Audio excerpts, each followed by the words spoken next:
néocolonialisme, les gens disent finalement, on s'est face à un péril qui nous guette, on est engagé là-bas comme on est engagé ici. Après, est-ce qu'on a les moyens là-bas de le faire reculer? Ça, c'est une autre affaire. Ça, c'était l'autre question que je voulais vous poser, c'est que par rapport justement à l'enjeu que ça représente, est-ce que 4500 soldats, c'est suffisant ou est-ce qu'il ne va pas falloir penser à un moment à renforcer le dispositif?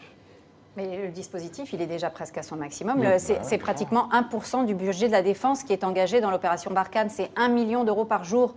Donc c'est des sommes considérables pour des résultats qui sont vus de loin, qui nous semblent microscopiques, mais c'est quand même une digue que nos armées tiennent. Tout à l'heure, Christophe parlait des Britanniques.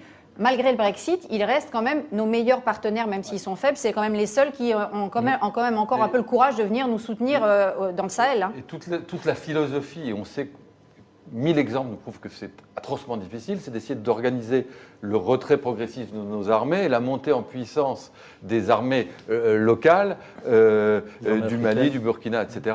G5 Sahel. Et voilà, c'est ce qu'on appelle le G5 Sahel. Apparemment, ça ne marche pas très bien. Non, mais tout le monde sait que... Et chaque fois qu'on a... Enfin bon, il faut être honnête, chaque fois qu'on a essayé, quand les Américains aussi au Vietnam, ça n'a pas marché, quand ils sont aussi en Afghanistan, ça n'a pas marché, quand ils sont aussi en Irak, ça n'a pas marché. Chaque fois quand on dit on n'y arrive pas tout seul, on va organiser des troupes locales qui vont prendre la relève, la vérité oblige à dire que jusqu'à présent, c'est rarement couronné de succès. Et puis, il faut quand même le dire, on a ouvert, hélas, enfin, on a créé une situation catastrophique dans une des frontières qui est la Libye.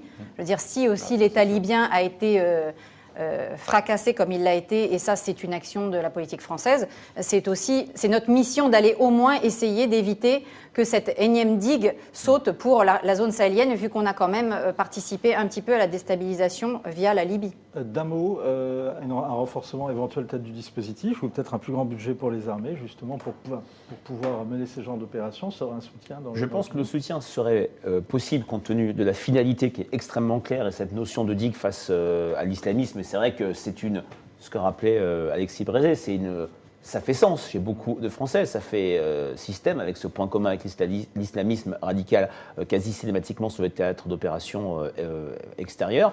C'est vrai que la critique des Insoumis, qui est peut-être un peu prématurée, voire indécente, porte peu chez les Français. Ils sont relativement opposés là-dessus. On parlait de ce qui était colonialiste et post-colonialiste. N'oublions pas que chaque opération militaire extérieure portée par des présidents de la République ont été très fortement soutenus, de Colvézi sous Giscard d'Estaing, ou bien sûr la première guerre du Golfe pour François Mitterrand.